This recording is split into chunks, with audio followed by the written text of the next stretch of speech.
Hello. Hey, sorry for being late.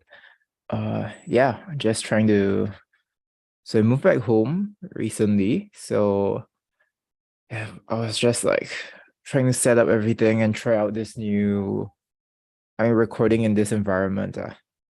I mean it's okay. I think the lighting is not as good, but and I tried opening the window, but then the moment I did that, like it was very noisy. So I hope everything is good. I hope the sound quality is good. And yeah, I hope I'm using the right mic. Okay. All right, looks like I am. So let's start. Uh yeah, I think this will be I was looking through, so there'll be one Du Fu poem. So one last poem of Du Fu. Uh so here's the one that we really were reading through previously. And now, right, uh we are moving on from him to Wang Wei, another good poet. Yeah, so I think it is quite interesting because then there's like nine poems by Wang Wei and probably a few more after. So yeah, I do like these 五言律诗, these five character regular verse, because we do get to spend a lot more time with each poet. So quite interesting experience in this genre compared to the rest. So let's just start. Now we have Du Fu on the great on the gate tower at should be 越州 actually. So on the gate tower at 越州, 登岳阳楼. Oh, or it could be 幽州. Whatever. 登岳阳楼, 西闻洞庭水, 今上岳阳楼.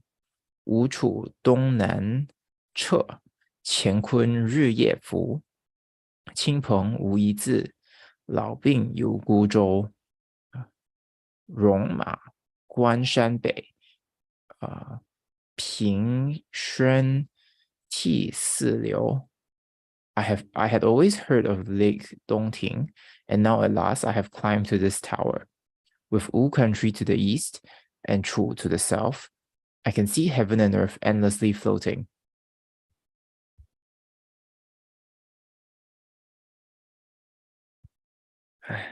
But no word has reached me from kin or friends. I am old and sick and alone with my boat. North of this wall, there are wars and mountains, and here by the rail, how can I help crying? Hmm. Wow. Wow. That's kind of a. Let's look at the historical context for this. But it looks like it's not a good time of his life. Okay. So okay, so here is like 57. Oh, really? Why would it start so late? So oh no, this is right, because this is Fufu, right? So this is the end of his life, near the end of his life. And if you remember, this was still sort of I think the empire was in trouble back then, right?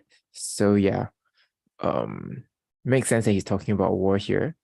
And now he goes to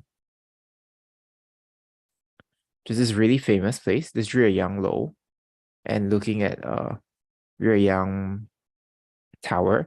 And then he last looks at Lake Dongting. So these are both very famous in poetry, but of course that is contrasted, and kind of obviously here that is contrasted with like the state of the empire, which is not great. Yeah, so I think my first question is really just what's up with this Lake Dongting and this tower Yueyang. And then after that, let's look more at the poem itself. Uh,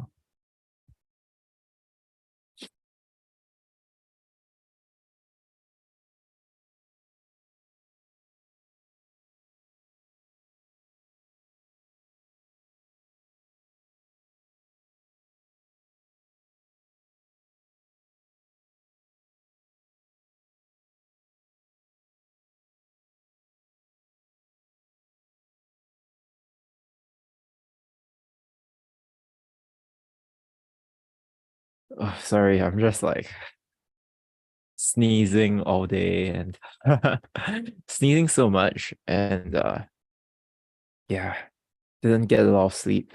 So bear with me. I think I still should be quite sharp in my analysis, but just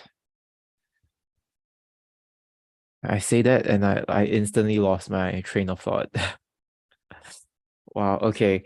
So I can't quite find what Lo is, but it's supposed to be. I mean, here it just says that it is a like a tourist destination because it's right next to this I guess the second largest uh freshwater lake. I think that's what it means. Second largest freshwater lake in China. And yeah, I guess it's just really famous. Mm, yeah. So I guess not much to hold on to there. So why don't we just look at the poem itself? So I have always heard of Lake Dongting, and now at last I have climbed to this tower, with Wu country to the east of me and Shu to the south. So these are just the sort of the old names for the just the old states lah. The old names for the different states or countries. So and then he says, I can see heaven and earth endlessly floating. So this is the first 4 lines, right? Mm. And it does seem like pretty like a pretty good start. It's like if you imagine any other poem, it'll be like, well, okay, let's say, oh, I'm at the Eiffel Tower and the view is great. So that's like the vibe of the first 4 lines. And then but it immediately contrasts with this next four, right?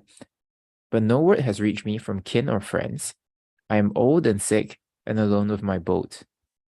North of this wall, there are wars and mountains. And here by the rail, how can I help crying? Yeah, I think it's really, I mean, it's really powerful, right? Just this contrast. It's like if it sounds like he has always wanted to go to this place, this tower, but when he's there, it's like you fulfilled your dream, but everything else has just fallen to pieces. Yeah, and I guess it's just I don't know. It does feel like it just makes the fact that you can achieve your this a long held goal and these it just rubs in your face like how bad things are. Yeah.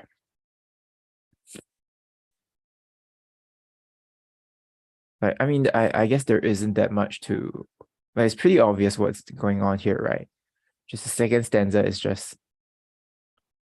it's just a contrast between the two halves of the poem that creates the effect. And yeah. I think it's very interesting that here, like I think I mentioned this last time, but he doesn't need to be very creative or very fancy with his words. Like the situation is so bad that like he can just describe it very plainly and it's already very powerful. Yeah. Like yeah, so I know previously I do kind of hate on some poets for being too direct. But I think sometimes that's not very I think but that's because their situations, even though it is personally very powerful, but generally it's kind of lame. It's like, oh, I got demoted. Like obviously to you, it feels like the world is like turned upside down, but it it does not doesn't feel that significant, right? Like it just feels like a minor setback, even though, but this is like everything really is just falling to pieces.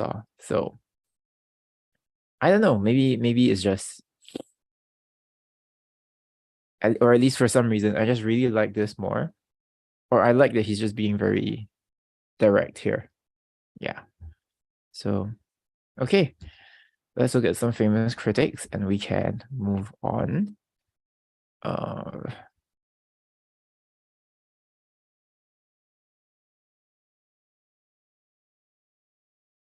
Right. So this is what I was sort of picking up on, which I think the Dongting, Lake Dongting, right, is a lake that many poets have written about.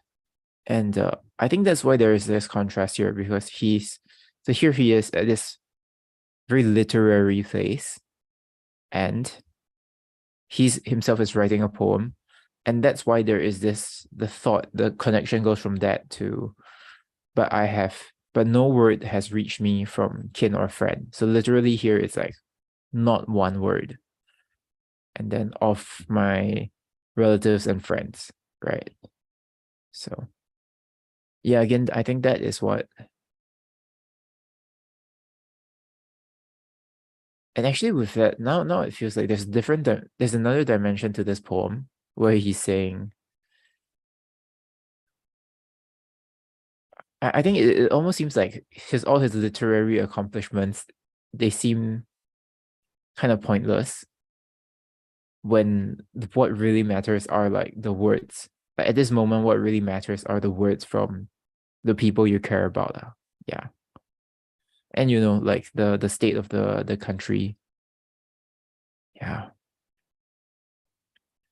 Yeah. This reminds me of the previous poem that we read some time ago, where he says, what is it? If only my art might bring me fame. So I think he is reflecting a lot here on sort of what his life, his talents, and whether it was a life well lived. Yeah. I think he pretty, I'm quite sure he doesn't think, well, not sure if he thinks that he lived a bad life, but he probably wishes, he could have done something more. Yeah. And I think it's really kind of sad to leave like him here and move on to the next poet, because it's like that Doctor Who episode where I think with like Van Gogh, right? Like there's the scene where like they bring Van Gogh to a museum dedicated to him, and then he's just like crying, like he's moved that he had some impact. And I'm just wondering if Du Fu, when he died, he also felt like a failure, or like that's the sense I get from this poem, where he feels like all his work is just sort of immaterial, or it's not what really matters to him in the end. Yeah, because something more, even more sort of immediately important is missing, which is his loved ones and peace. Yeah. It's okay. Let's see even more famous critics here. Um,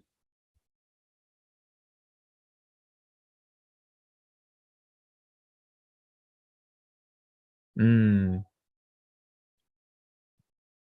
I think it's interesting, yeah, that the title, as they point out, is just about going up this tower, this gate tower.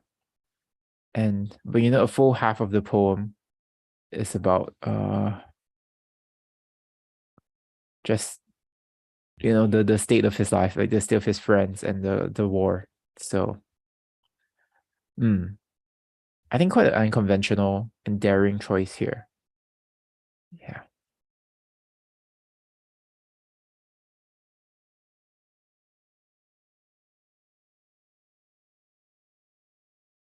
Another great point here, where when the first four, he says that sort of portrays such a great expanse, right? So he can see heaven and earth endlessly floating. But it is contrasted with like him being portrayed as really small, where he's old, ill, and just clinging on to this like, this one small boat. More like a raft, right? It's like a just a really tiny boat, a joel here. So that's a really good point. I think it's the contrast that, yeah, I guess it's almost like a whiplash effect that yeah, that makes this juxtaposition work so well. And it seems like he has put a lot of care into this poem, right? Such that the juxtaposition is really made even more stark. Yeah. Wow, okay. So I think that's it for this poem. What a genius though. I hope Du Fu doesn't like when in his last days, I hope he didn't beat himself up too much. Like, he's really very, yeah, just he has done great things with his art. And I don't think if he devoted himself to even more to governance, I don't think he could have stopped what did happen. Or like there were forces outside of his control. Okay, so now we move on to Wang Wei. So, I guess this is actually to one of his friends, another famous poet. So a message from my lodge at Wang Chuan to Pei Di. So 辋川闲居，赠佩秀才笛。寒山转苍翠，秋水日缠人。一丈柴门外，临风听暮蝉。渡头余落日，墟里上孤烟。不值皆余醉，狂歌五柳前。The mountains are cold and blue now, and the autumn waters have run all day. By my thatched door, leaning on my staff, I listen to cicadas in the evening wind. Sunset lingers at the ferry. Supper smoke floats up from the houses. Oh, when shall I pledge the great hermit again and sing a wild poem at 5 Willows?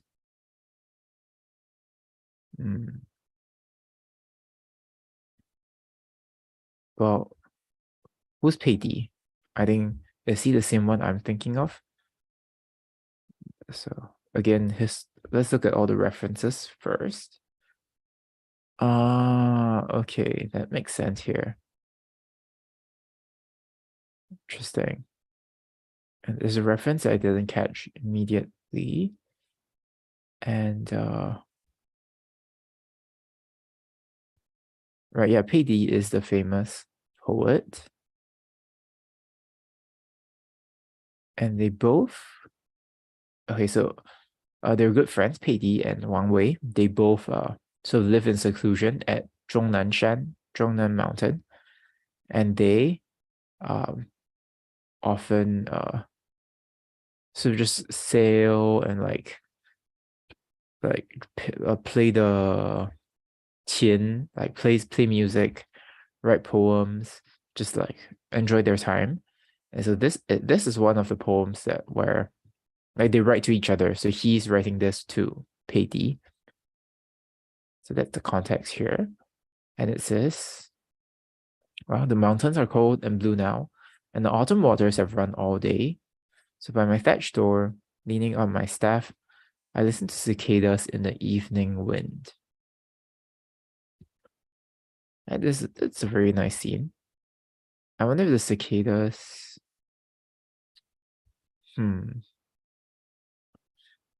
I wonder if he's also joking, where it's like the cicadas sound is like his friend's poem.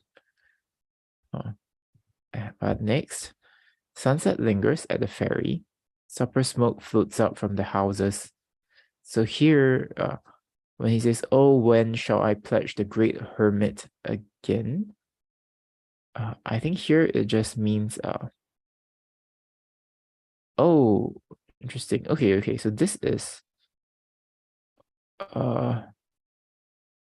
actually a historical allusion. So here, this is 接语. It's referring to this specific person called Lu Tong. He is a hermit, as you may imagine. So here, apparently he so during the spring and autumn period, he knew this Lu Tong person. He sort of knew like the world was quite troubled, and so he thought it was very dangerous to hold the official position.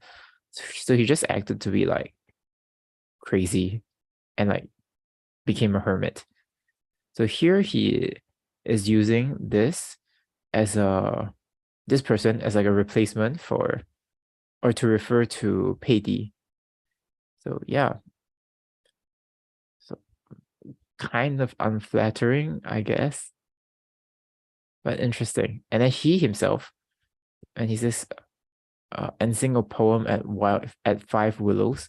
So he's comparing himself to another famous character, another famous person. So there's this great writer called Tao Yuanming, who calls himself Mr. 5 Willows. And that's why Mr. So singing in front of the 5 willows, so he is comparing himself to this poet or this author. And here it says, okay. So it is meant to be like poking fun at his friend. So he's saying that, you act all crazy when you're drunk, right? So you're singing in front of like my house with like 5 willows.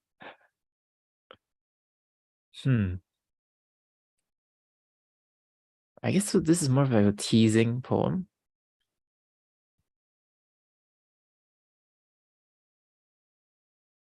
Well,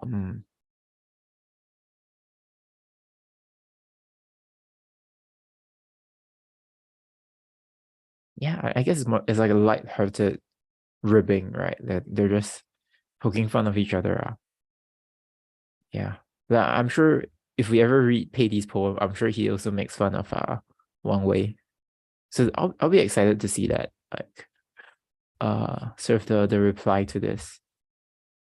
Not sure what there is to say or if there's any like deeper meaning, but okay, quite a few famous critics.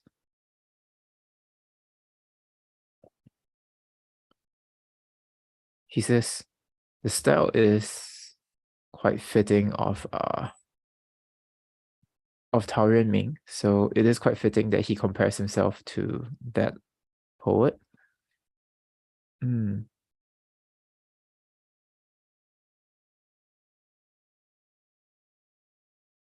Oh, that's funny. So here it says like usually this sort of like gift poems that have this like zeng character in the title, they sort of have their own style, right? So this is really, and usually in those poems you don't like you don't make fun of your friend for going all rabid when they're drunk. So he's definitely being quite playful here. Yeah. So okay, good vibes are good vibes. I like this. Yeah. Okay, not much to say. So why don't we move on to the next one then? So here, an autumn evening in the mountains. 山居秋明，空山新雨后，天气晚来秋。明月松间照，清泉石上流。竹喧归润女，莲动下渔舟。随意春芳歇，王孙自可留。After rain, the empty mountain stands autumnal in the evening, moonlight in its groves of pine, stones of crystal in its brooks. Bamboos whisper of washer girls bound home. Lotus leaves yield before a fisher boat. And what does it matter that springtime has gone? while you are here, O Prince of France. So who is he writing to here? Or is O Prince of France not like an actual person? Okay.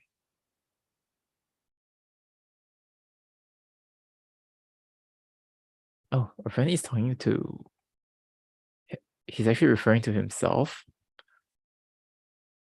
Well, that's kind of, oh, that's very interesting.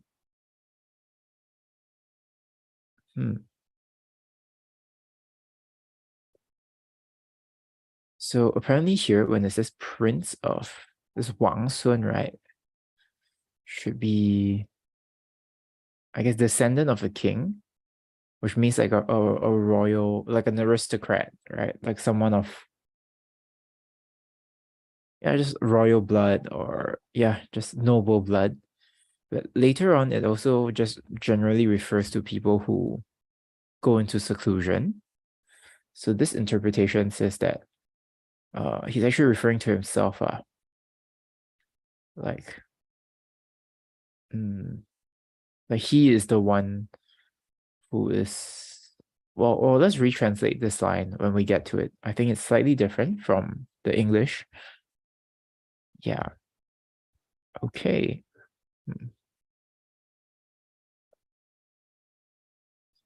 This one here.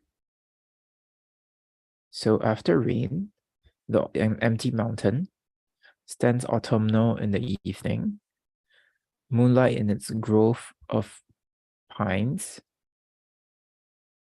stones of crystals in its brooks. Okay, so I think with the first four lines, there is this sense of like clarity, purity, like clear air, clean water. Just, it's like you can smell, that smell of like rain. Like after it rains, I feel like as I read this, I feel like I can sort of smell that as well. Right? And then next, bamboo's whisper of washer girls gone home, bound home, lotus leaves, you before a fisher boat. So here we start to have like some human activity, right?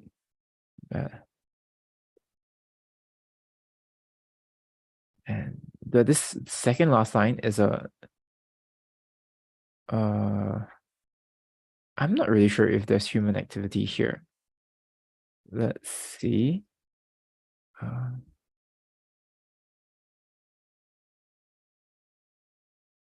Okay, so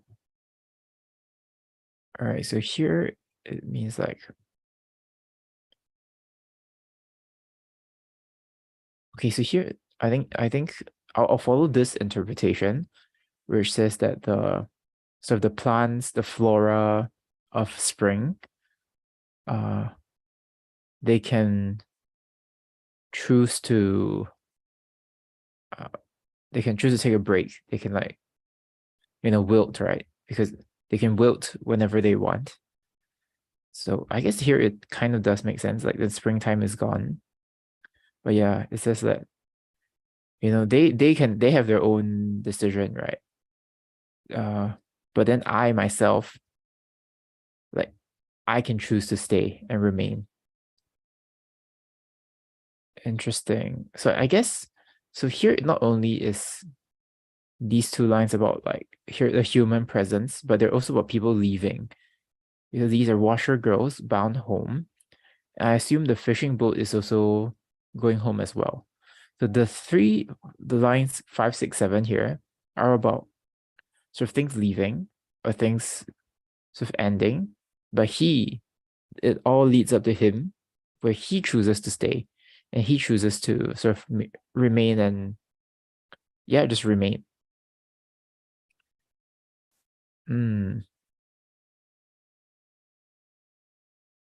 That's very interesting.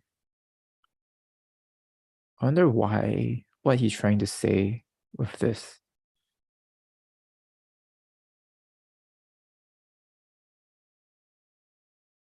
Hmm.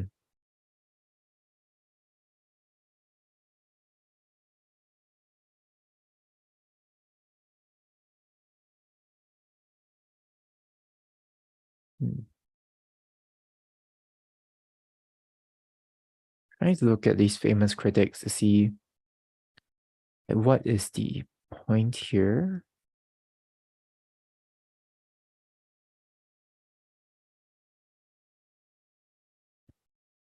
Okay, there's this one comment which says this poem's not great because it describes the scenery too much and doesn't really make its point.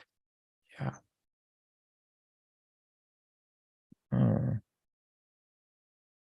But here he says the middle two couplets are not simply writing the scene, which I think is fair because when we have right, moonlight in its groves of pine, stones of crystal in its brooks, I guess that is more of scenery, but then bamboo's whisper of washer girls bound home, lotus leaves yield before a fisher boat. I think here it is contributing, like there is a progression here, so I wouldn't discount this as merely writing a scene. Hmm.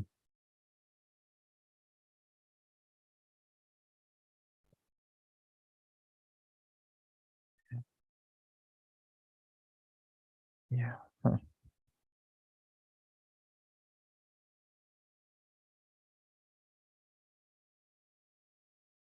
Well,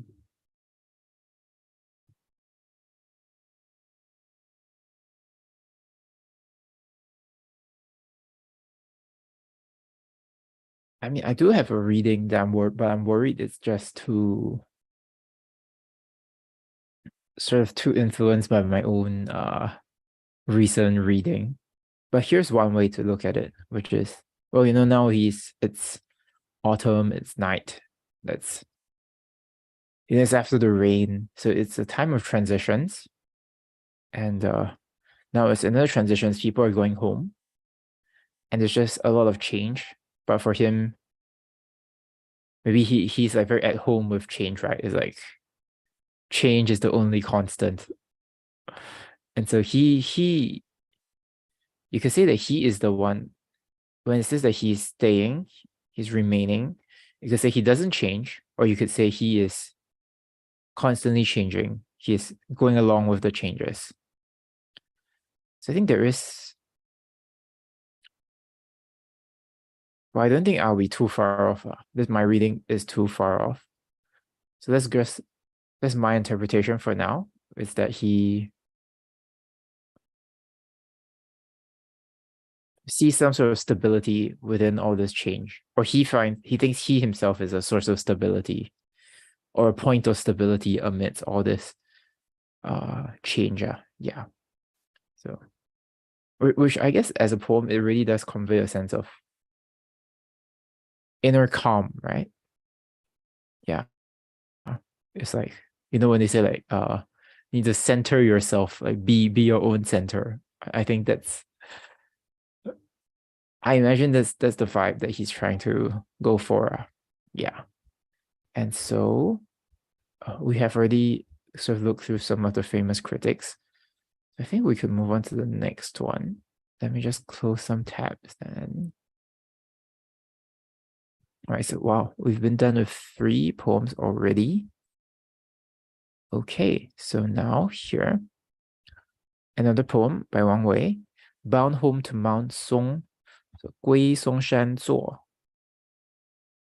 Just checking if you have any comments.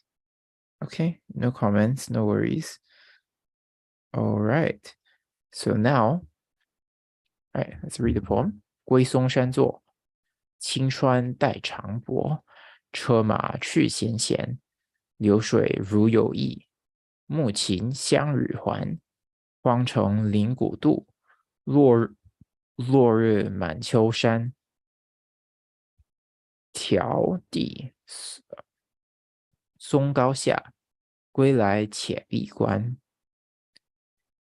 The limpid river, past its bushes, running slowly as my chariot, becomes a fellow voyager returning home with the evening birds. A ruined city wall overtops an old ferry. Autumn sunset floods the peaks. Far away, beside Mount Song, I shall close my door and be at peace.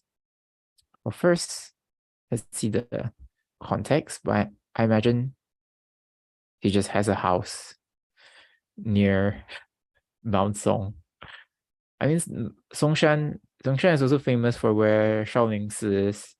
It's one of the five great like mountains of China, so it is notable. But I wonder, it's just like his neighborhood.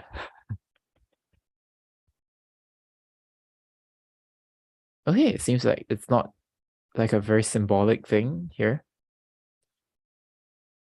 I think I do find it kind of, I don't know, this word limpid. Okay, okay, it just means unclouded, clear. Okay, that's great. Well, at first I thought, just makes you think of limp, right? So it wasn't very, I don't know, but which I thought wasn't very apt here, but it makes sense if it's just clear because here it just is a clear river. Yeah. Yeah. And here, yeah, I think it's quite accurate. The limpid river paths its bushes, running slowly as my chariot. So here, but I think it would be closer to say it's more like leisurely. It's so like a relaxed pace. So, which is to say, I think this is more of a positive depiction now. It's just very relaxed. It's very comfortable. I think that really sets the tone for the whole poem because this is a place that he is presumably very familiar with since it's just like it's like his neighborhood, right? Yeah. And then so I like this idea where the river is his fellow voyager and returning home with the evening birds. But here, I think this four lines, it sets it up to be very comfortable. It's, well, yeah, you have this river. It's very chill. It's like my friend. The river and the birds are like my friend. It's like Disney princess vibes, right? And then next, a ruined city wall overtops an old ferry. Autumn sunset floods the peaks. Far away, beside Mount Song, I shall close my door and be at peace. So where the first one was very comfortable, I think here I thought there was quite like a whiplash between the chilling of the birds and like a ruined city wall overtops an old ferry. I think maybe he's trying to like emphasize like both sides where it's at once it's very familiar, but it's also just it's an awe-inspiring place, albeit one that he's familiar with, right? So I think, yeah, I do think from here, at least this line he once has sort of like, it's not like it's cozy in a sense that it's comfortable, but it's also like sort of just, yeah, it's just awe-inspiring. Okay. All right. So yeah, a ruined city wall overtops an oak ferry. Autumn sunset floods the peaks. Just wow. Yeah. That's great. That's really great.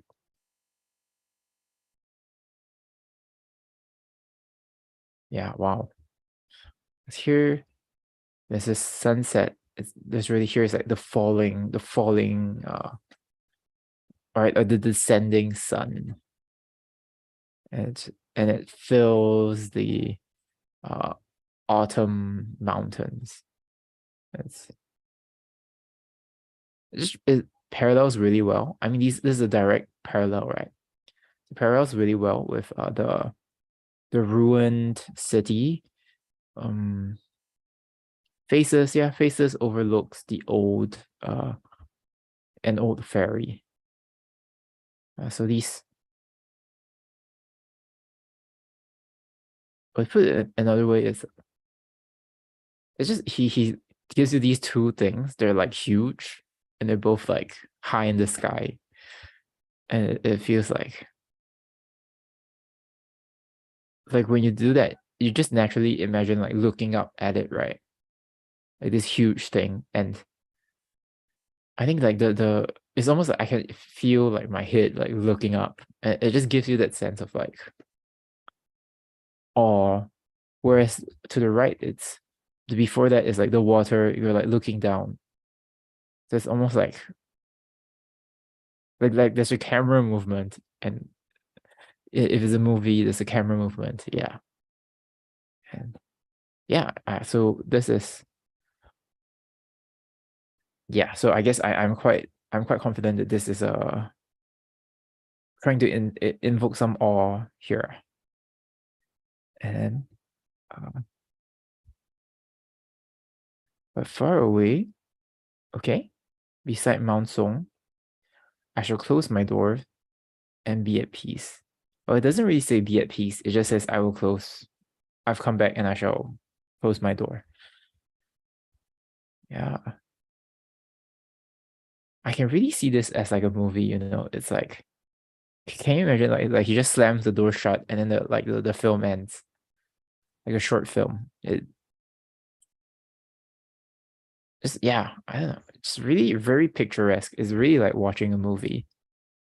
Yeah. But here 闭关, when he says he closes its door, it means has a Buddhist connotation, apparently. Means like closing your door to meditate. So I think that's why he translated it as close my door and be at peace. Fascinating. Okay. That's really good.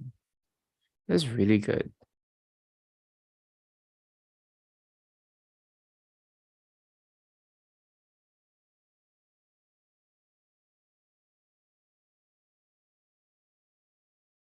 Right. It's this, I think the second line, or even though it's writing the scenery, but it also writes out his delight at returning home.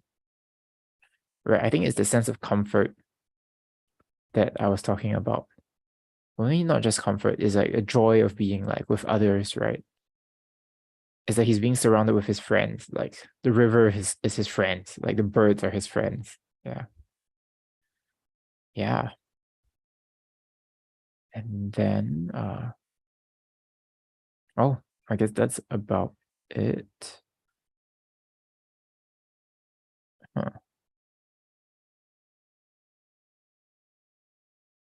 Mhm.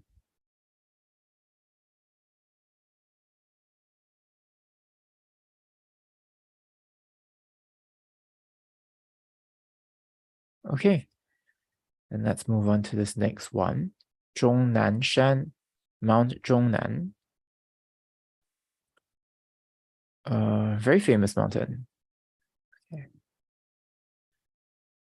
太乙近天都，连山接海隅，白云回望台. Sorry, let me start from the start. 太乙近天都，连山接海隅，白云回望台河，青霭入看无，分野中分辨，阴晴众鹤书，日头入处宿，隔水问樵夫. Its massive height near the city of heaven joins 1,000 mountains to the corner of the sea. Clouds, when I look back, close behind me. Mists, when I enter them, are gone. A central peak divides the wilds and weathers into many valleys. Needing a place to spend the night, I call to a woodcutter over the river. Yeah, I think I read this before, which is why it's a bit like a glimmer of recognition as I was reading. Oh, just looking at the comments. Someone says, "Hi, I love the poem 静夜思,李白 poem." Yeah, me too. It's really good. think we read it in one of our earlier streams as well. And I know it's one of those poems where everyone knows it when you're learning Chinese. Yeah. But this guy, Wang Wei, is also very famous. So he's um just one of the great poets of the in Chinese. So I don't know, hopefully can get a similar vibe as well here. Yeah. And okay. Yeah, what? Read this poem, I wonder. So this is 太乙敬天都. 太乙. Okay. So he's just saying, well, this mountain, right? Like the Taiyi is like the biggest one. So he's like, the biggest peak of this mountain, which is just another way to say like the mountain itself. So the mountain, right, is near the capital of heaven, which is like, wow, or the city of heaven, right? So what's up with that? Oh, okay, this is kind of lame. I thought it's some kind of like divine thing, but it literally just means like, oh, the emperor's divine. So the capital of our country is just the capital of heaven. So he's just saying it's near the capital. Okay, okay. But all right, I'll roll with it first to see yeah, if he can make this work. So the next joins 1,000 mountains to the corner of the sea. Right, all right. So now I think makes sense, right? He wants to emphasize like he wants to bring in heaven in the very first line, just the skies. And then now he can talk about the mountains and the seas, and then the clouds and the mist. So just whereas if at the start he's like, oh, this mountain is near Chang'an, I think it sort of already brings in the human element. I think right now he wants to emphasize like just the natural side of it. Yeah. So okay, I think that makes sense. So here, just the first 4 lines, it is really describing, I guess, the scenery, the location, and then next,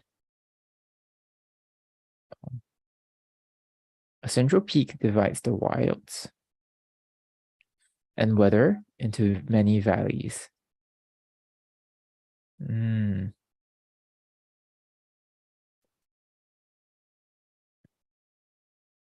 And needing a place to spend the night, I called to a woodcutter over the river. Yeah, here's why I didn't get why he's ending the poem like this. Like, why is he just like, okay, I need a hotel? Was it just like, oh wow, had such a great trip, time to go to the hotel, which which sounds like my friend's Instagram feed. So like not So what's going on here? Why?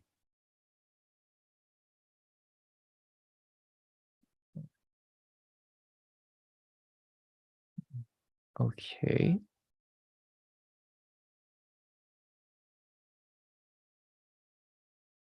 Ah, okay, this is interesting. So he says he needs some place to stay, so he has to like ask a woodcutter across the river, right?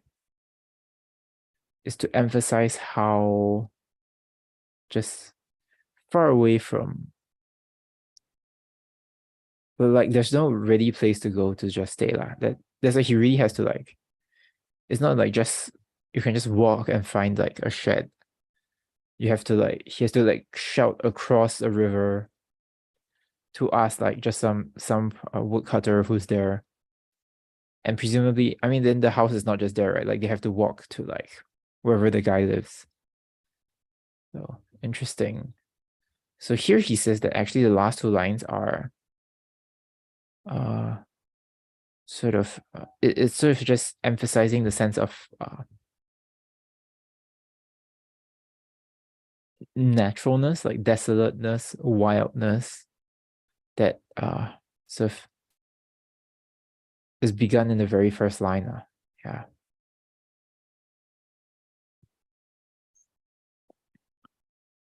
I do think that it's interesting that he brings in like the capital though, like in the first line.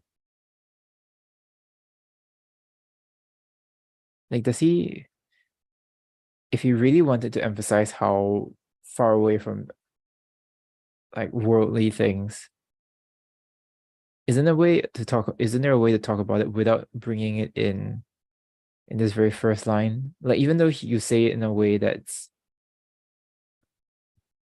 sort of more, sort of less obvious, I guess, it's more fitting to the theme, but why don't you just not say it? So I wonder if something else is going on here. Yeah. Huh.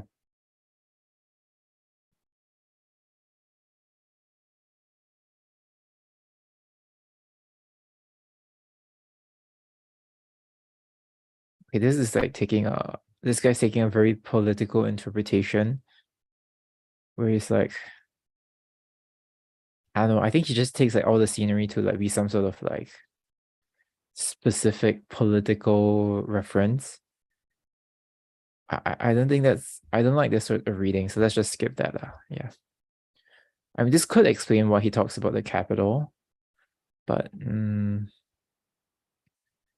know, man. Like, just if this is what you want to do, just like write that kind of poem. Like, don't, if you want to critique someone, don't just talk about like trees and, I mean, fine, you can, but like you need to be more obvious. Like I just don't see, like, if this was really about some sort of political thing, like it must not be a very good poem because it is not at all apparent to the reader that this is what it's about. Yeah.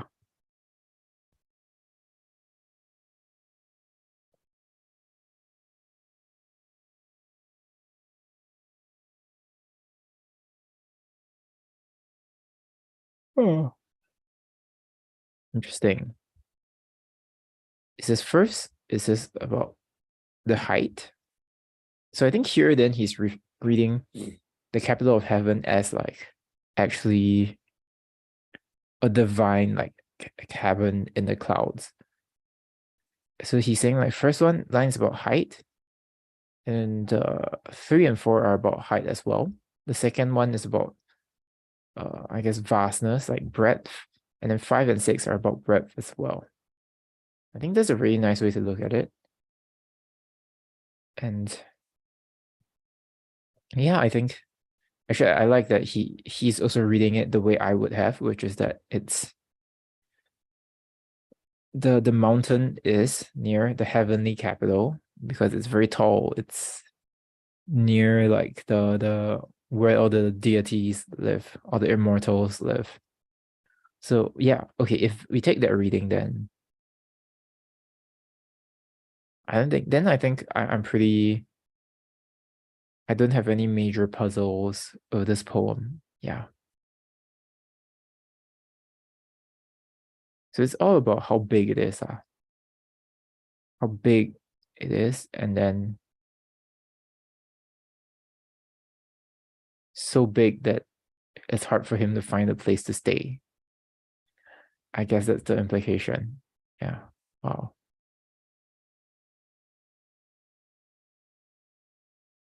Okay, that looks good. Maybe then the next one. Right, let me just see if you have any comments or questions or anything.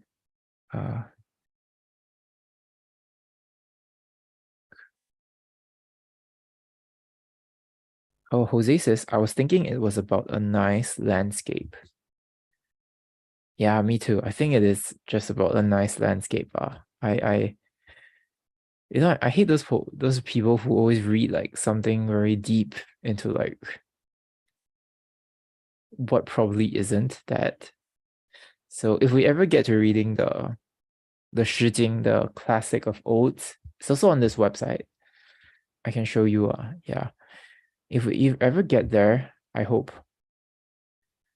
I think that's also something we can talk about then, because a lot of these, they're just like simple like love poems, right? But then these like super intense like Chinese commentators, they always like read it as a um sorry as like a political commentary. They're always like, oh, the virtuous young lady is a allegory for the good official, or for the emperor, something one or the other. Yeah. So really kind of interesting to see how that reading through this would go. The organization is kind of harder, but yeah, if another 300 over poems that might be worth doing in the future. But now, okay, let's go on to this next one. So he says, answering Vice Prefect Zhang. So this is 仇张少府，晚年为好静，万事不关心，自顾无长策，空知返旧林。松风吹解带，山月照弹琴。君问穷通理，渔歌入浦深。As the years go by, give me but peace, freedom from 10,000 matters. I ask myself and always answer, what can be better than coming home? A wind from the pine trees blows my sash, and my lute is bright with the mountain moon. You ask me about good and evil fortune. Hark, on the lake there's a fisherman singing. I think I know what's going on here, but let's look at the context. So who is this Vice Prefect Zhang? Okay, so it's about his friend.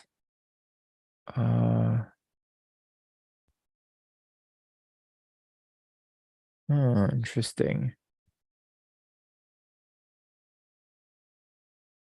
So based on the title, this troll, apparently they deduce that his friend actually first sent him a poem, and then Wang Wei like wrote it as a troll, which is like a return poem. Yeah, and okay, the context here is that when Wang Wei, when he was young, he was more like he wanted to be a politician. I mean, he was a politician, but he wanted to be like, well, I want to do this. I have all these political aims. And then his sort of political opponent is this Zhang Jiuling. And wait. Oh no. He was his ally was Zhang Jiuling, but then apparently his faction, I guess, got pushed aside. And yeah, he was really sad. So Wang Wei was really sad that Zhang was sort of banished, demoted and banished, and just really disappointed in court politics. And from there, he chose to retreat to the woods. So he actually lived this really strange life where he's like half sort of as an official, but half like retiring away into the woods. And he also began believing in Buddhism more and more. Okay, wow. I think here, I mean, even from the very first poem today, he was already like kind of a hermit. So I presume this happened before. These events happened before we started. But yeah, but at least in this part, because at first, the first glance, it does seem like he sort of found inner peace. But the page here does say that it also reveals a bit of disappointment and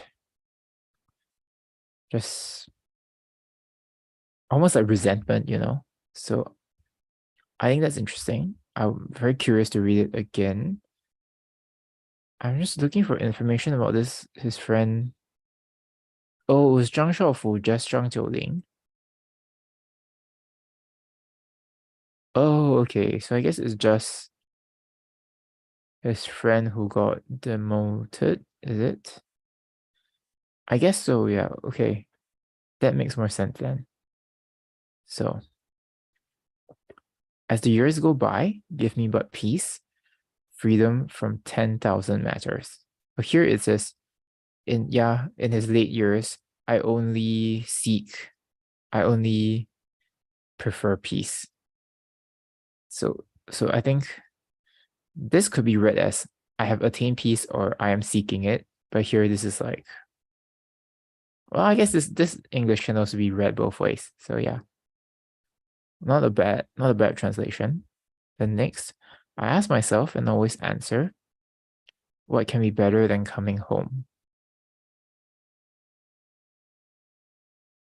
That's not very accurate. Hmm. Yeah. Okay. Yeah. It says I regard myself as lacking a far-reaching strategy. I only know uh, to return to these old woods.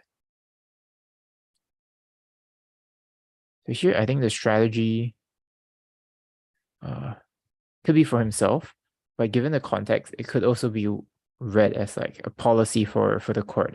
Yeah, which is what uh, the Chinese page is reading it as.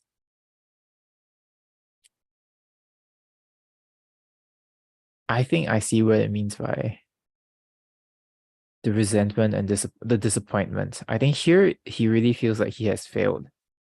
He said, I don't have a grand strategy, which, maybe he thought he did, right? I mean, if he was so optimistic in the past, he did, but he just realized he now thinks that, oh, that was just I because it's not good. So we cannot really call it a grand strategy. Yeah. And he says, I only know to return to the old woods. He uses this word kong, empty. It's almost like, I think in Buddhism it's more of a positive thing, but I think here it could be more like when you say like everything is like 一场空, it's all sort of amounted to nothing. So I think there is a sense of like, yeah, it's all hollow. I guess you can even say that. Like he's hollow inside, maybe. Mm, yeah, right. These two lines are the first two lines are like, yeah, he seems like I just want peace. But the second two lines, I think it implies that he wants peace because he didn't really get what he wants. So it's not he is he wants peace, but he doesn't have it right now. Yeah. Next, a wind from the pine trees blows my sash. Okay, and my lute is bright with the mountain moon. Okay. I like these two lines, very like atmospheric. Because you asked me about good and evil fortune. Hark on the lake, there's a fisherman singing. What does that mean?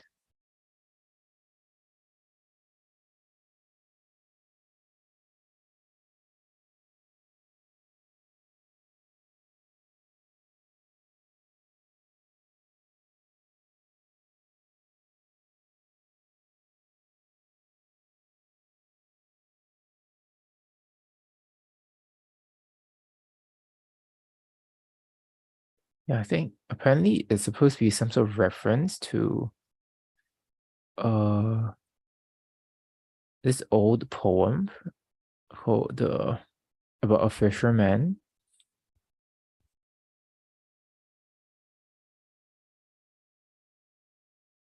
Okay. I don't quite understand it. What's this last part?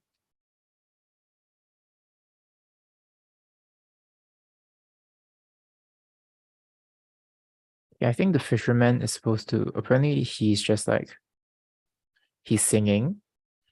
Oh, the waters of this river are so clear, can be used to wash my, I think it's like cap. Ah, okay, so this is the official's cap.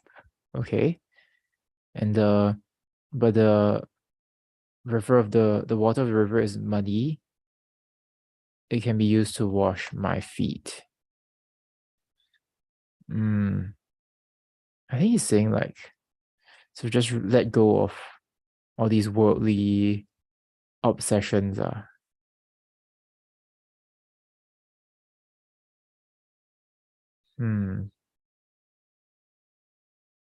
Interesting. So I think here he's saying, well, you asked me about, good and evil fortune, because this Zhang, Vice Prefect Zhang, should have got demoted really badly, right? And then now Wang Wei just says, just forget about it, man. Let's just get some inner peace. But I mean, he also knows. But even as he says that, he's also expressing like, I also don't know. I also don't know the answer. So at this point, why don't we just try to, try to find the good in things. Yeah. I think that the sentiments here really are quite complex and subtle and just wow, it's really, really interesting. Oh, I closed the, yeah, okay, so here. Let's look at the famous critics. I really like this one. Uh,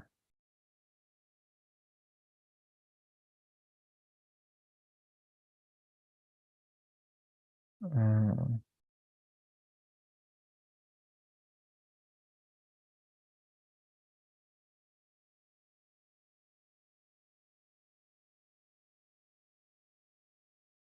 okay. Here it's saying only the second stanza, it really emphasizes that he's returning this poem to, like here, to this Vice Prefect Zhang, because he's directly replying him in the final two lines. So okay, that's interesting. And yeah, any comments from you? They changed the format for the live chat, so I keep pressing like the wrong place. Okay, I guess that's good, and we can do this next one. We have, I guess we've been through 6 poems, so 1, 2, 3, 4 more. Just closing some tabs, and now okay, 4 more. Toward the temple of heaped fragrance, 果香鸡寺. Oh, I've read this. Yeah. Right. Not knowing the way to the mountain, not knowing the way to the temple of heaped fragrance, under miles of mountain cloud, I have wandered through ancient woods without a human track. But now on the height, I hear a bell. A rillet sings over winding rocks. The sun is tempered by green pines, and at twilight, close to an emptying pool, thought can conquer the passion dragon. Oh, I forgot to read the Chinese. Oh, I'm so out of it. Okay. 过香积寺.不知香积寺，数里入云峰。古木无人惊，深木何处钟？泉声烟微时，日色冷青松。薄暮空残曲，安禅制毒龙。So I've watched an analysis of this by this Harvard prof, so I think I'll be very influenced by that. But yeah, let's just look at the historical context, which is what's okay. Looks like there's nothing special with this specific temple.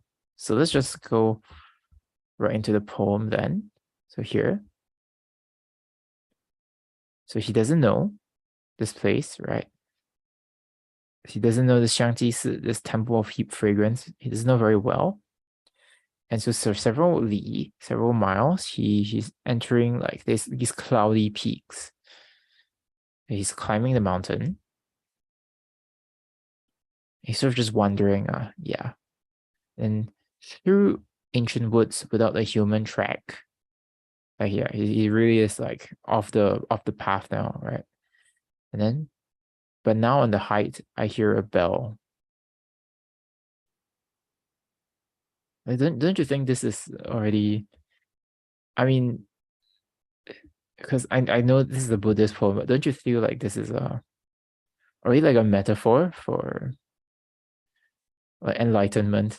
So you're sort of like wondering, you're sort of lost, and then like this very clear bell just rings out. It's like wow, just like such a great image of yeah, just of enlightenment. Yeah. Next, a rillet, which is just like a spring. Yeah, a rillet sings over winding rocks. Right, it's like dangerous rocks, I guess. Yes. And then the sun is tempered by green pines. So the rays of the sun, the color of the sun, the light, right, is sort of like cooled down by the green pines. Okay. Damn.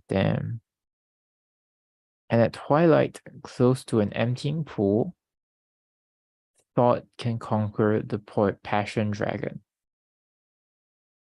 You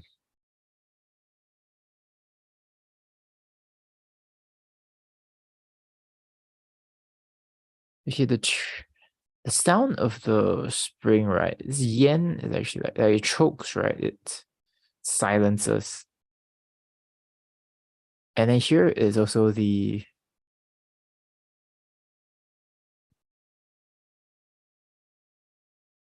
rather no, it is choked by. So even though it should actually be passive here. So it should be the dangerous stones sort of choke the sound of the river, the stream. I think the green pines cool the sun rays. I think that's the reading for the English at least. So,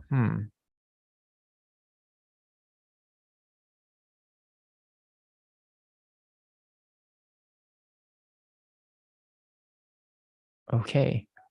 So both of this are kind of so like quieting, right? Either like literally like reducing this being more quiet, or here it's like reducing the heat.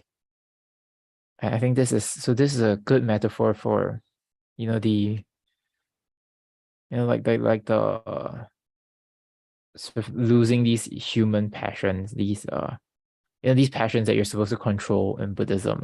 Yeah, it's like your desires are also sort of being controlled, being like uh mellowed, I guess, just like the sun's heat or the sound of the water.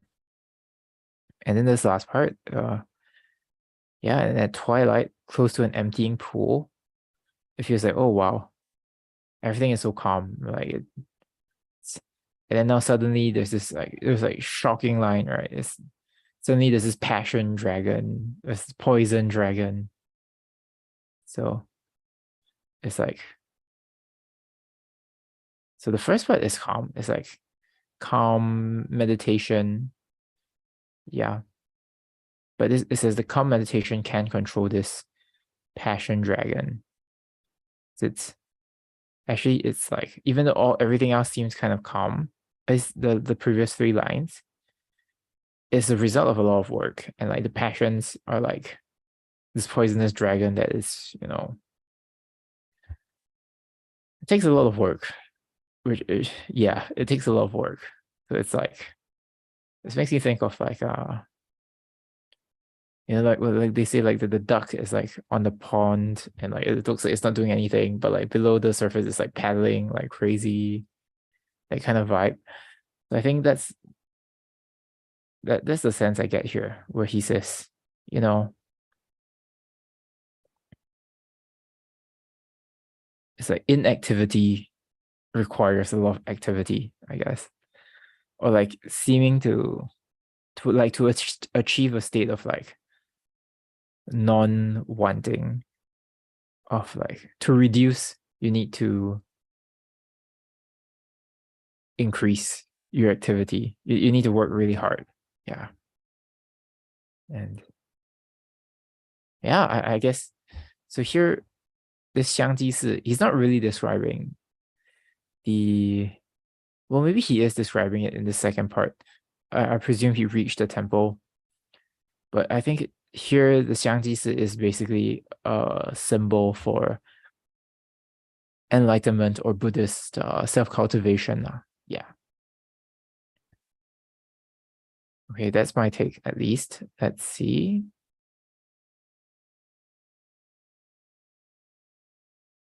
Wow.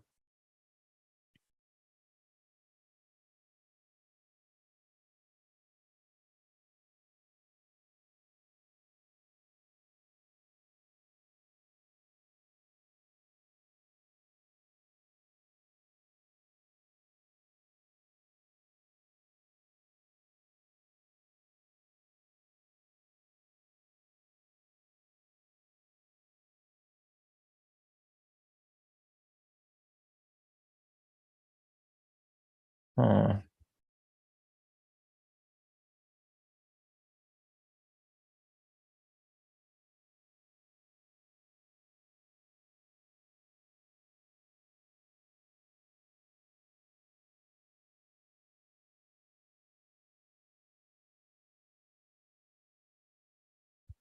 yeah, okay. I don't really see much to add from these famous critics. So maybe let's move on to the next one then. So a message to Commissioner Li at 梓州，宋梓州李史官。Okay. 万壑树参天，千山响杜鹃。山中一夜雨，树苗百重泉。百重泉。汉女书同步，八人诵玉田。文翁翻教授，不敢移先贤。From 10,000 valleys, the trees touch heaven. 1,000 on 1,000 peaks, cuckoos are calling. And after a night of mountain rain, from each summit come hundreds of silken cascades. If girls are asked to contribute the fiber they weave, or farmers quarrel over taro fields, preside as wisely as Wen Weng did, is famed to be only for the ancients.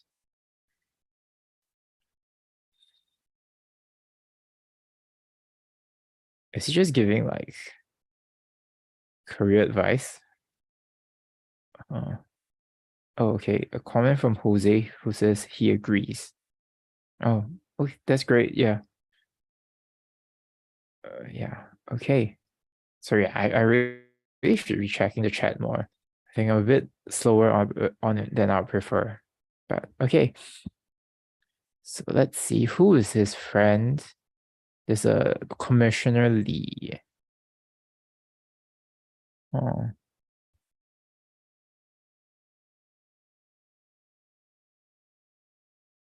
Okay, so Commissioner Lee is going to basically got this new post. It's going to Zizhou. And I guess he's just giving like advice. He's just like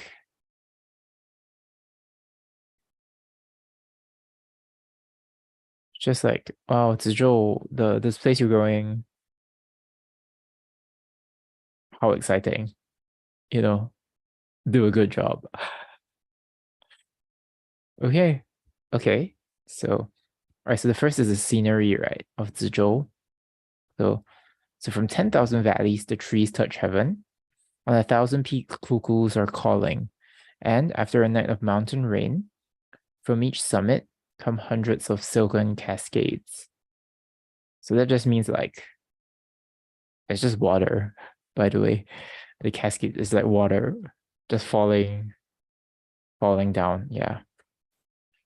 All right. So it's just very beautiful. And then he says, if the girls are asked to in tribute the fiber they weave, or farmers quarrel over taro fields. These are like, the first one is like, it's basically like tax, right? And the second one is like, well, there's like a property dispute. I mean, literally, that's what it is. Then recite as wisely as Wen Weng did. I think Wen Weng should be, okay. So here is he's a famous official in the past.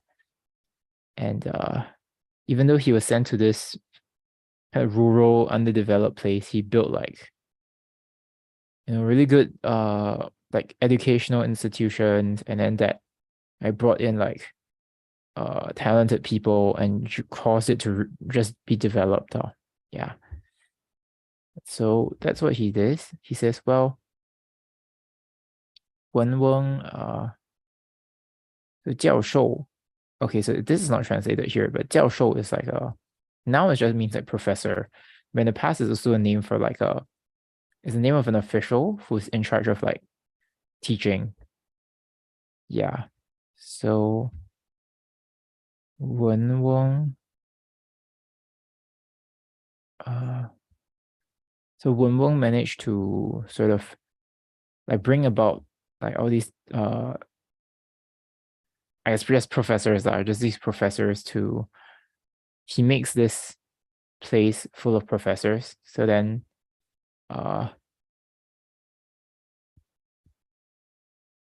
well, let's not let down our glorious predecessors. So he's saying, hey man, do a good job. Basically, right? That's all it's saying. But I mean, well, I mean, what else could you say to someone getting a new job? I mean, I think it is pretty well written, even if like it's not very deep. He's just saying, well, yeah, you're going to a nice place, do a good job. Yeah, okay, I think that's not much else to say. That's literally what it is. It was written very well. No criticism there. Yeah. Then, huh.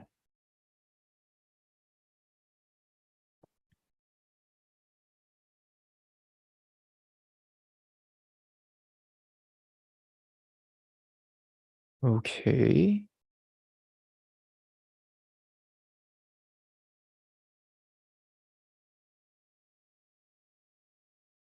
Ah, I don't see anything really worth commenting on here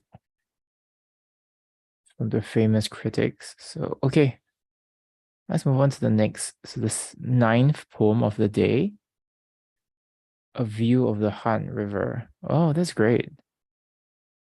Han Jiang Ling Tiao. Han Jiang Ling Tiao. Let's look at the, okay, no more comments. No new comments from you. So let's go. 楚色三相接，晋门九派通。江流天地外，山色有无中。峻巴浮前浦，波澜动人空，襄阳好风日，流醉与山翁. With its 3 southern branches reaching the true broad border, and its 9 streams touching the gateway of Jing. This river runs beyond heaven and earth, where the color of mountains both is and is not. The dwellings of man seem floating along on ripples of the distant sky. These beautiful days here in Xiangyang make drunken my old mountain heart. What? What's the deal with the first part? That's so weird.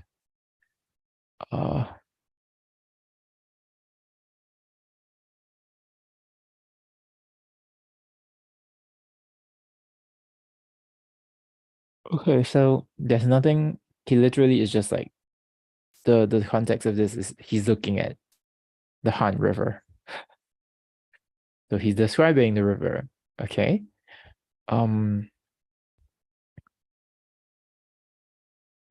So the southern branches reach the true border. Okay. The 9 streams touch the gateway of Jing. What's Jing? Okay. I think that's really cool though. It's just so big, such a big river. There's so many like different branches and stuff. That's really cool. And then this just confuses me. Like this river runs beyond heaven and earth. Like what does that mean? Um I guess is it just like he says right. It's saying like wow, it's so big. It goes everywhere, man. It's like it feels like it goes even beyond like the boundaries of our world, right? Okay, so here I think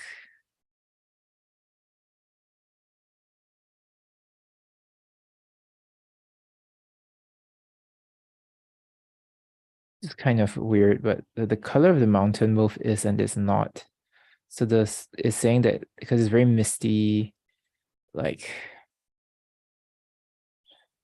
yeah, I guess it's very misty, and then so the color you can't really see it through the mist, I guess. So it's both is and is not.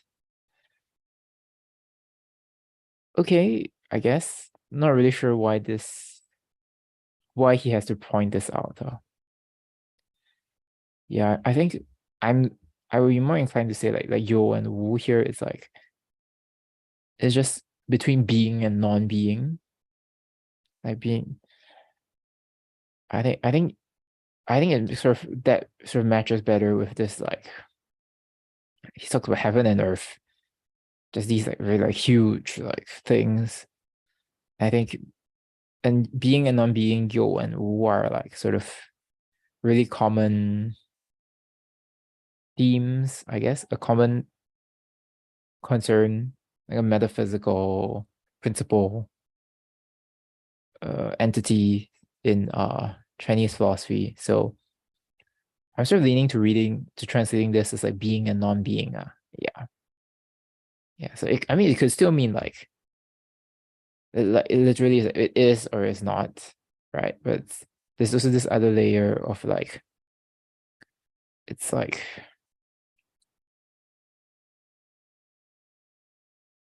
some sort of liminal thing is some sort of it's sort of out of this world even as it's in this world, if that makes sense. Yeah, just something like it's almost like it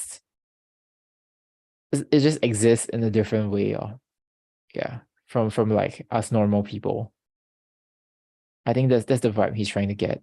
Like okay, enough like of this sort of very obscure sort of analysis. So why don't we go on to the next part? So the dwellings of men seem floating along on oh wow, on ripples of the distant sky. Wow.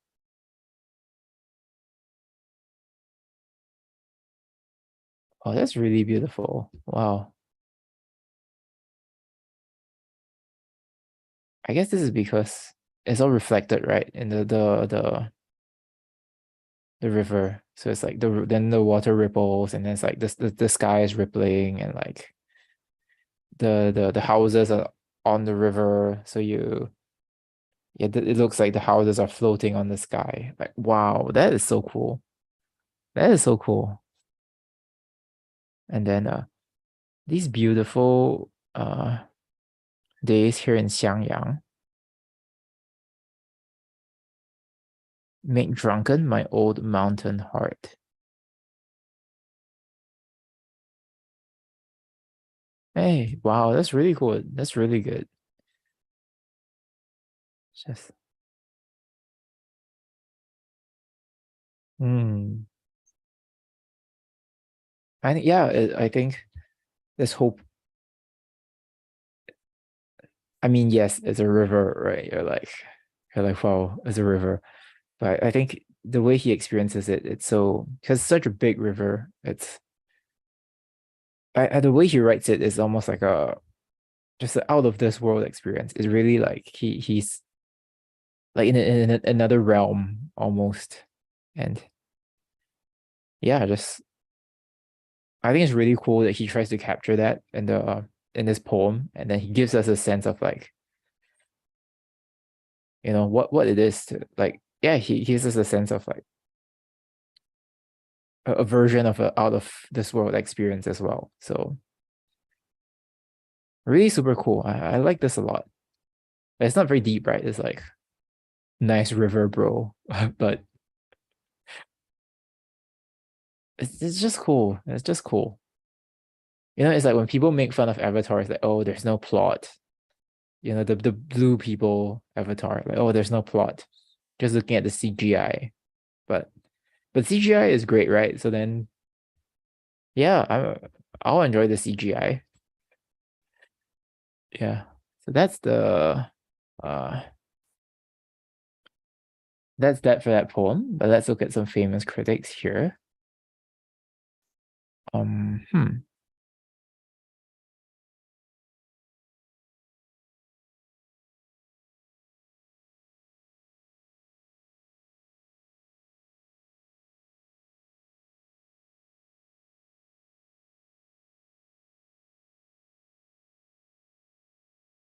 hmm,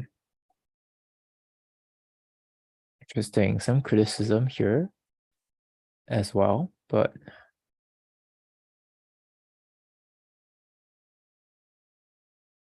mm, yeah, let's just move on. Okay, last one. My retreat at Mount Zhongnan. You might remember the mountain from the previous poem, one of the previous poems. So 终南别业，终岁颇好道，晚家南山陲。日来，兴来每独往，盛世空自知。行到水穷处，坐看云起时。偶然值林叟，谈笑无还期。My heart in middle age found the way, and I came to dwell at the foot of this mountain. When the spirit moves, I wander alone, amid beauty that is all for me. I will walk till the water checks my path, then sit and watch the rising clouds, and someday meet an old woodcutter, and talk and laugh and never return. Wow. Wow. Somehow wow, that just really works for me. I don't know why. I think what's with the woodcutter though? Oh, he just is an old man. Okay.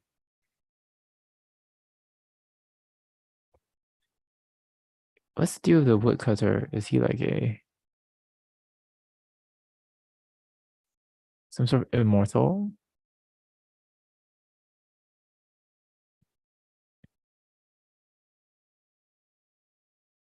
Oh.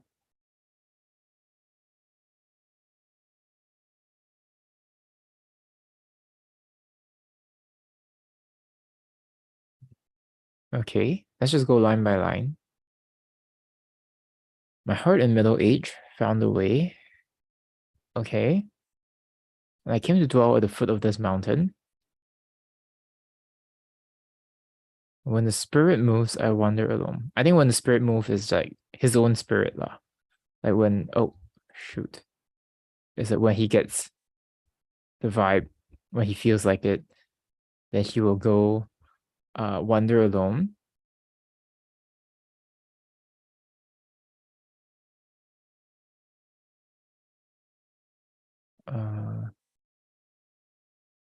Uh, okay. So it says the amid beauty that is all for me, which is like the enjoyment only I know, right? Like how enjoy like the pleasures of this only that I keep to myself, I guess.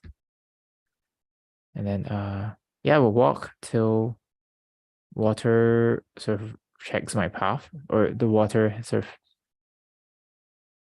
means that the path is ended, right? Or the edge of the water, yeah. Then sit and watch the rising clouds, and someday meet an old woodcutter. Okay. And talk and laugh and never return. I don't think it means he never returns, but it's like he doesn't plan to return. He doesn't or that like he just forgets about like when he needs to go. Like he forgets about the time. Because when he says like I never return, it's like what? Like are you like ascending to heaven? Like that's not very Buddhist, you know, like he's super Buddhist at this point, I think. So it would be very atypical of him to think that. So I think here it's more like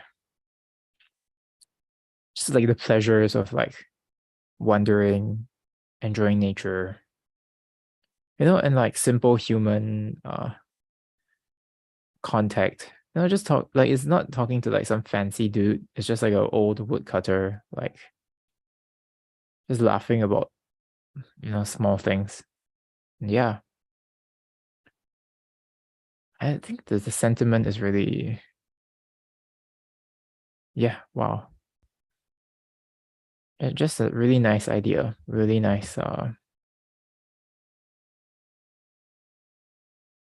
it seems like a simple life that I would quite enjoy as well. Hmm. Hmm.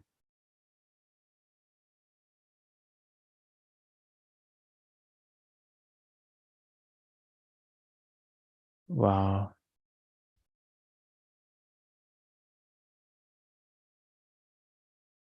Oh,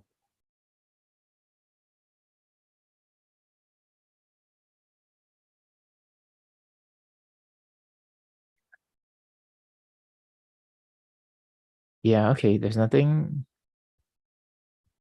I feel like this the second half of this stream, I've just been like this saying like, okay, nothing interesting from the critics' comments, but just yeah, I don't know. Maybe it's just the author. Maybe it's the author, not like, or maybe I'm just lazy, I'm tired. But I do think it is something like, or at least the poems that he's been writing, that we've been reading, is just yeah. I think you just no need to analyze it so much. It's just the collect the imagery, the sentiment. I think that's the strong part. So yeah, no need to analyze too much. And yeah, I guess that's it. Uh, okay, about 1 hour, a little less than 2 hours today. So yeah, I hope that was good. I do want to be more consistent with my streaming, but just gonna be going abroad in a few weeks, so then the time zone will be different. I'll see. I guess I'll have to find a different time. But you know, I'll be there for a while, and I'll come back to the Asian time zone again. So then it's well, but you know, we'll live. I mean, we'll make it work. And yeah, thanks for tuning in, and I'll see you all next week where we will Well, let's see. Oh yeah. Okay, so we did finish all the Wang Wei poems, and we'll just be reading other people. As Meng Haoran, all the way to, oh wow. Yeah, almost like all of it will be Meng Haoran. So that will be pretty cool as well. Just following another poet. I think here, maybe just a few more comments since this is like really the end of our time with Wang Wei. But yeah. I feel like wow, this isn't this great? I feel like he really found some inner peace at this point. I like Du Fu where he's like I think he was very troubled. The like our last poem that we read with him. But here whereas before, right, he's sort of like he was still a bit frustrated with like his failures. But here, I don't know, I just feel really happy for him. I feel like he's really happy, yeah. Yeah. So yeah, I don't know. This poem just makes me very happy. I'm so glad for this guy, you know. But yeah, and I guess, yeah, I guess that's it. And I'll see you all next week.